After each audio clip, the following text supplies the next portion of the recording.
हरी देवी Tapadia girls college के YouTube channel पे आपका स्वागत है। आज हम केमिस्ट्री क्लास में जो टॉपिक आपके डिस्कस करने वाले हैं वो हैं आपकी आवोगाद्रो नियम। देखिए अपन जो है गैस लॉज हैं वो पढ़ रहे हैं और गैस लॉज में अपन ने बॉयल नियम पढ़ा, चार्ल्स गैलुसेक नियम पढ़ा। आज इसमें अपन जो थर्ड नियम है वो इसमें पढ़ने वाले हैं। जनरली अपन बात करें जो थर्ड नियम है वो आपके आवोगाद्रो नियम है। इस नियम के अंदर बात करें तो यहाँ पर जैसे अपन ने पहले पढ़ा कि आपका पहले था ताप निश्चित, फिर अपन ने बात की दाब निश्चित।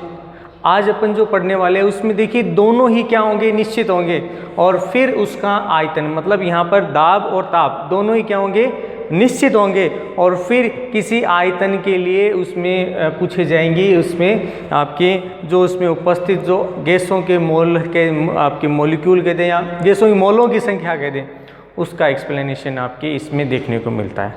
तो यहाँ पर अब आवोगाद्रो नियम के बारे में सुनना है। आवोगाद्रो नियम में क्या बताया गया है कि किसी निश्चित दाब पर गैस का जो आयतन है, जो अपन उसके द्रव्यमान के रूप में ले रहे थे, तो गैस का जो आयतन है वो उस गैस में उपस्थित जो आपके मोलों की संख्या है, यानी गैस के अंदर जो मोलों की संख्या है उसकी किस रूप में होती है, समानुपाती रूप से आपकी क्या होती है, व्यवस्थित होती है। यानी अपन कह सकते हैं कि आवोगाद्रो नियम में जो आपका आयतन है, ठीक है, किसके समानुपाती होता है, गैस के मोलों की संख्या।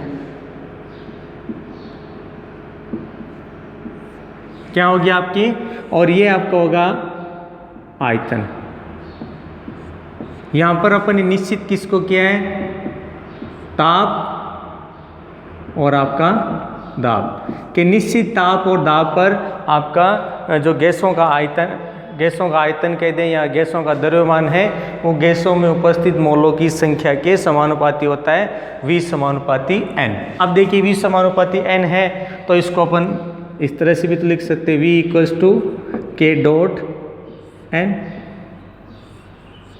क्या लिख दिया, V समान आपके equals to K upon N। जहां पर अपन बात करें जो आपका K है ये आपका क्या है, समानुपाती स्थिरांक है।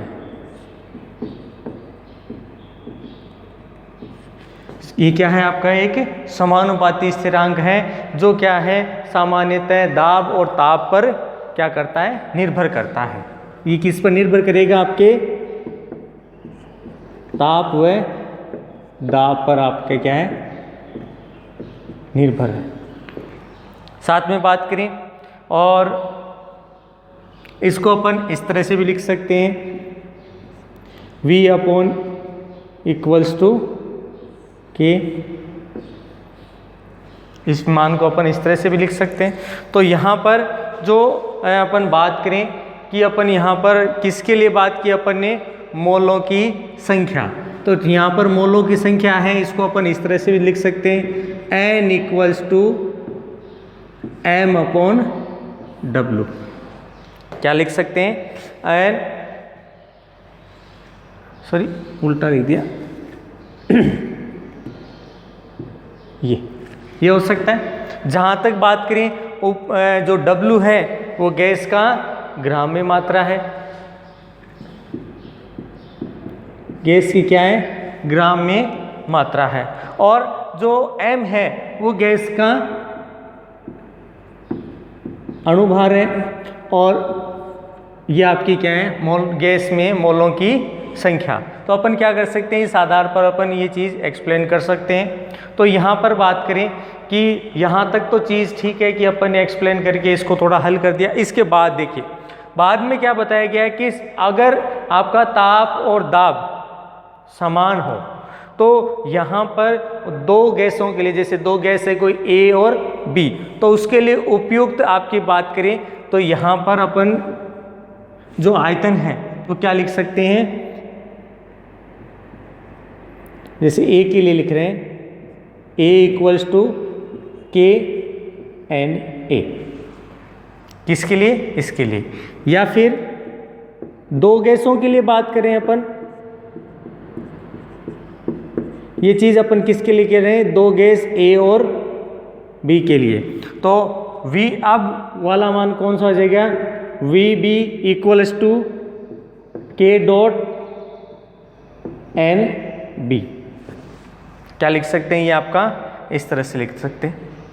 इसके अलावा देखिए बात करें तो यहाँ पर अपन बात करें, अगर आपका VA और VB दोनों ही क्या हो? बराबर मात्रा में हो या समान संख्या में हो, तो इनके मोलों की संख्या भी क्या होगी? आपके समान प्राप्त होती है।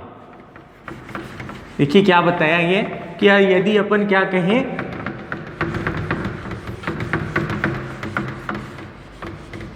कि इन दोनों की मात्राएं VA और VB अगर अपन क्या कहें समान हो,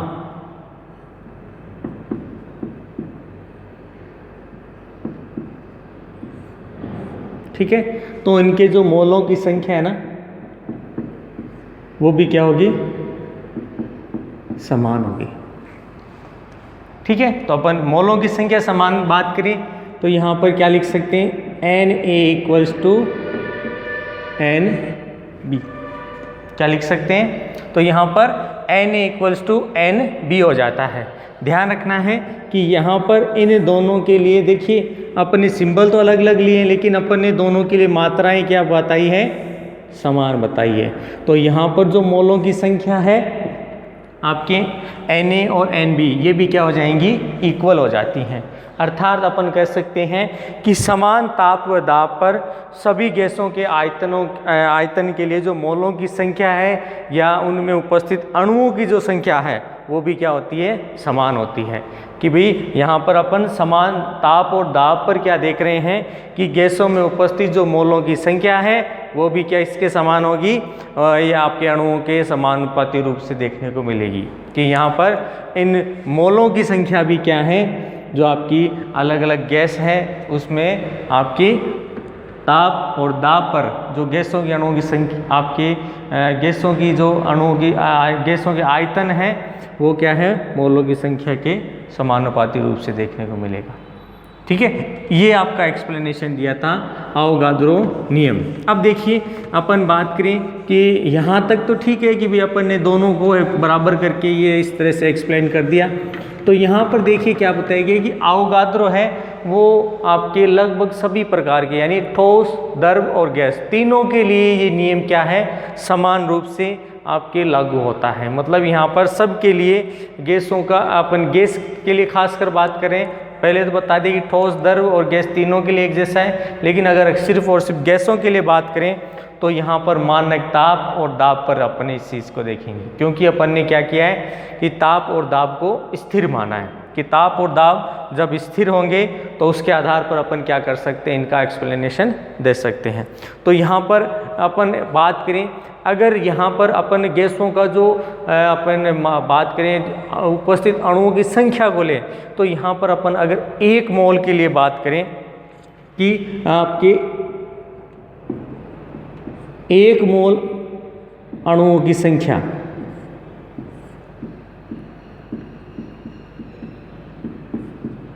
अगर इसकी बात की जाए तो यहाँ पर अपन क्या कह सकते हैं? सामान्यतः ये जो संख्या है वो क्या होगी?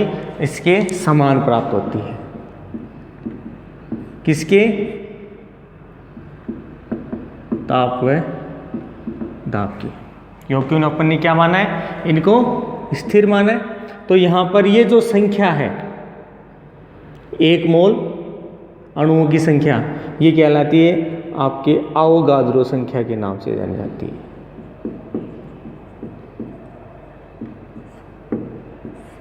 अवोगाद्रो नियम क्या है? नियम में अपन ने बता दिया कि समान ताप व दाब पर जो गैसों के आयतन हैं वो समस्त प्रकार से कहते हैं कि किस रूप में होंगे? उनके अणुओं की संख्या कहते हैं या फिर आपके मोलों की संख्या के समानुपाती होते हैं या उनमें समान रूप से पाए जाते हैं।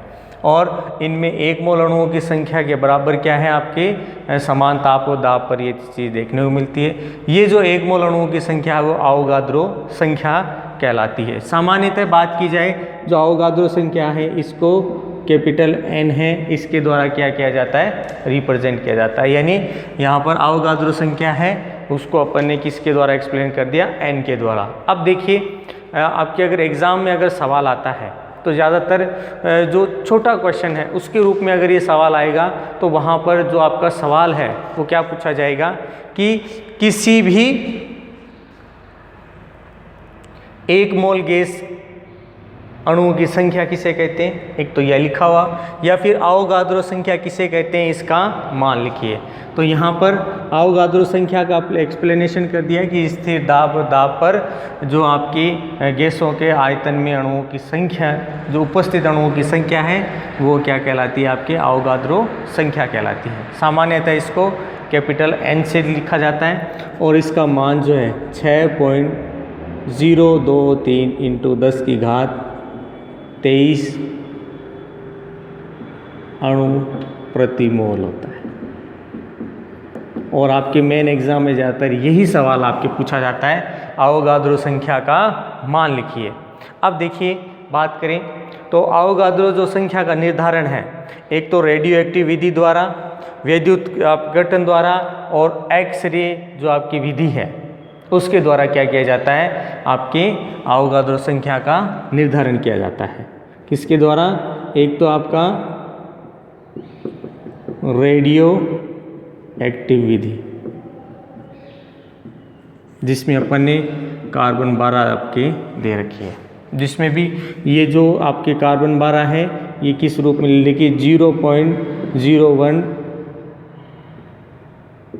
किलो कह दें या फिर अपन इसको डायरेक्ट अपन 12 ग्राम करें, इस रूप में क्या किया रेडियो एक्टिव जो पदार्थ है उसके आधार पर इसमें दिया गया। दूसरी अपन ने लिख दी कौन सी, आपकी विद्युत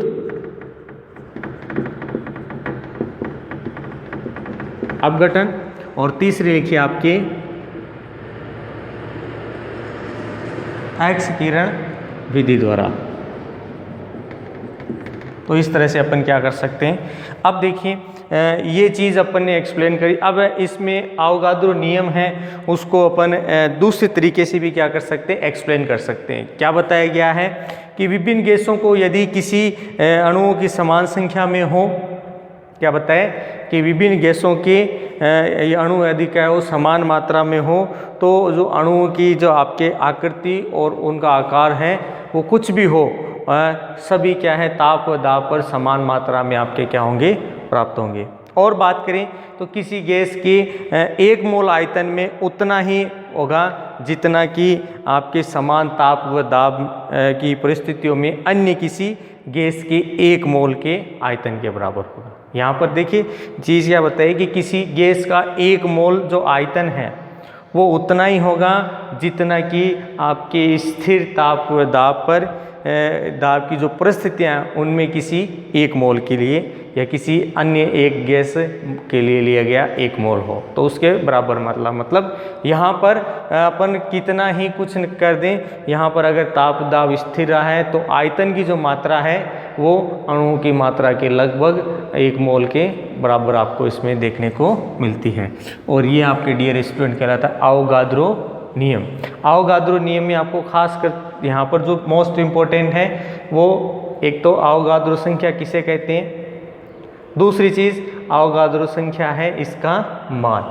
यहाँ पर मेन चीज़ इसके लिए यही है कि अवोगाद्रो संख्या का जो मान है वो एग्ज़ाम में बहुत बार पूछा जाता है कि अवोगाद्रो संख्या का मान लिखिए और अवोगाद्रो संख्या किसे कहते हैं, तो वो इसमें एक्सप्लेनेशन में अपन बता चुके हैं। तो I hope you dear student आज का आपका वीडियो आपको पसंद आएगा। वीडियो को लाइक करें, शेयर करें और इससे रिलेटेड आपका जो नोट्स है वो बनाते रहें। और इस वीडियो देखने के लिए धन्यवाद।